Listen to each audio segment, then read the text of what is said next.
Go ahead, Coach. All right, guys, we're back for another time. 2013.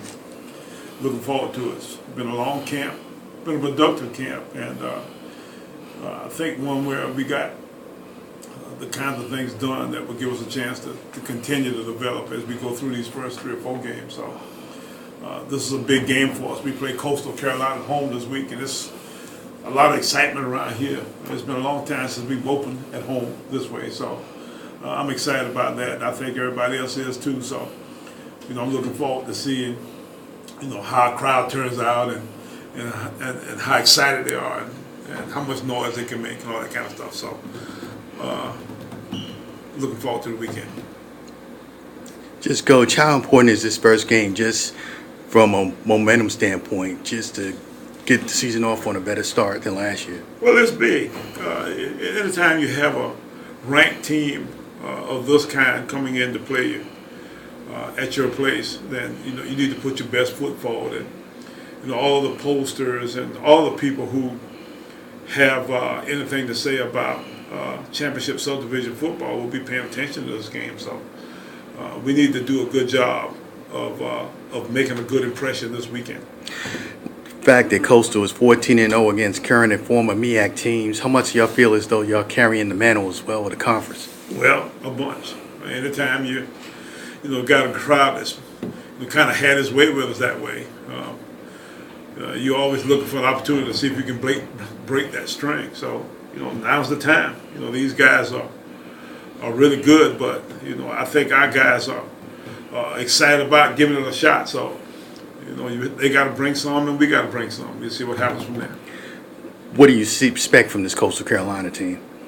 Well, you expect a good football team, first off, one that can do a lot of things very well. Offensively, they'll be a real challenge for us in the fact that they can throw it all over the place, and they've got a great running game. I think it starts with their offensive line personnel that may be as good as any that we'll see all year, and then they've got skilled guys all over the place. Their quarterback throws around really well. The number 4 kid can really play, and then some of the other wide receivers and running back guys are extremely talented. So it'll be a big chore for us to be able to get that offense slowed down. And then defensively, they were really sound last year.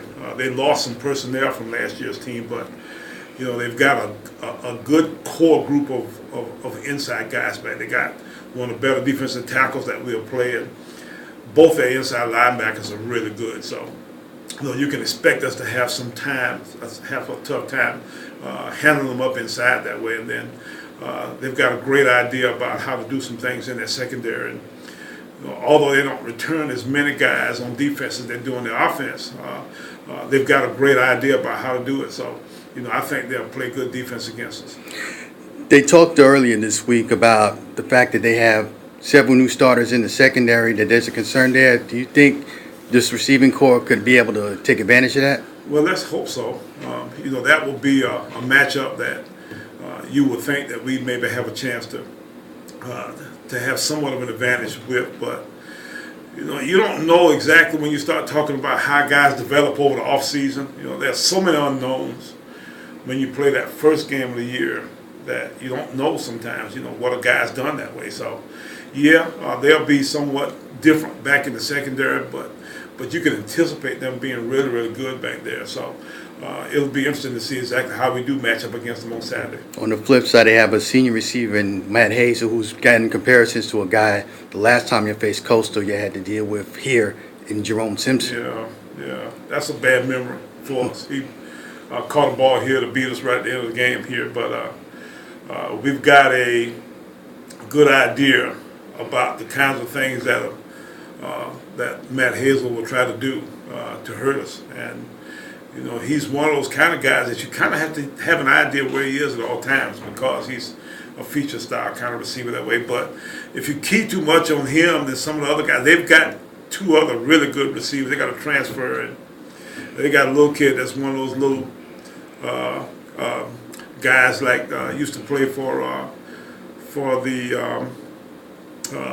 the Patriots. That just went to Wes Welker kind of guys. So they've got a bunch of different weapons that way. So if you get too excited about trying to stop one guy, then of course, they can hurt you with another. Your quarterback situation right now, where does it stand and what do you expect from game one? Well, we feel good about our two guys up front.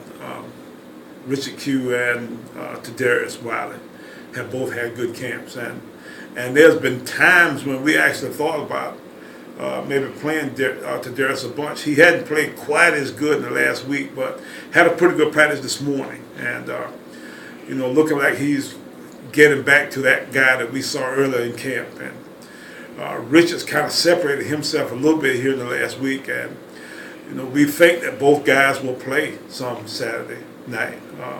That's kind of gotten to be the thought as we've gone through camp, that both guys deserve to play. And we think both of them have played at times at a real high level, so we're hoping that both guys can get in there and really play at their best. Talking about the importance of this game, of course, the following week you have Clemson. Then you have, during your first half of the schedule, also Alabama A&M. Just how much last year was concerned about starting off slow? How much is it an equal big concern about starting off maybe 0-2? Well, anytime you got that kind of possibility, it's a little bit scary, especially with a team that's, might be a little bit on the edge that way. But, I think that we'll go in and play good, regardless of our situation for the first half of our schedule. We pretty much know that it's important to win this Coastal game. We really want to win it. We think it'd be big for us to win it. It will be a big part of our overall strength of schedule if we could put that in the win column. But at the same time, we got to play well and got to understand that even playing well sometimes may not necessarily be good enough. And then the Clemson game 2 is one where we just got to go in there and fight for our lives that way. So we need to play good those first 2 games, regardless of the outcome. And then from that point, then we've got plenty of schedule left. So we need to make sure that we keep our heads up and continue to fight to the very end. For the most part, it's been a healthy camp, except for the main concern, Javon Hargrave. Where does it stand with him? Still a little bit banged up. I would say right now he's maybe 40-60 as far as playing. I'm leaning toward, or we're leaning toward, maybe holding him for this week and maybe trying to get him really ready for, the conference schedule. But we'll see where he is on Wednesday, maybe Thursday. Generally, if they're not ready to go on Wednesday, then we generally don't consider them for Saturday. Just how much of the re-additions and the additions on the coaching staff sort of energized the staff, so energized the team? Well, that was the thought, the fact that you bring some guys in here who have some experience, having been here, and some guys who have some experience doing some of the things that we needed to get some improvement being better at. The special teams part I think has really been interesting watching Coach Bird, and as he's organized our staff. It's not that much different from what we did last year. It's just that we just got a little different kind of style there, and then Coach Blackwell at the head of our offense has been, I think a breath of fresh air of sorts, as he's gotten, a feel for what this team can possibly do and some of the kind of things that we think we could be our strengths.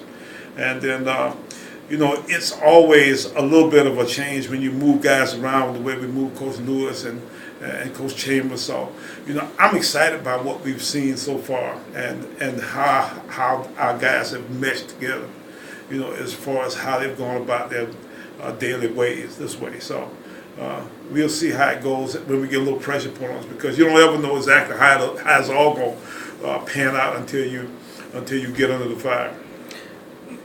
Opening game at home, what type of fan support do you hope to get? We need a big crowd. We need one of the better crowds that we've had here, in some time. And, I'm expecting it to be, a nice day. The weather has been unbelievable. There's not a game here next to us. Clemson plays that day. Carolina plays that Thursday. So, you got kind of an open deal that way where, some of the local fans here, some of the other teams can come and see us play that day. So, I want to challenge the entire state of South Carolina. I want to challenge the entire Orangeburg community. I want to challenge the entire Midlands to come out and see us play this Saturday night, because it'll be a tremendous opportunity to see 2 of the better in-state football teams go after each other.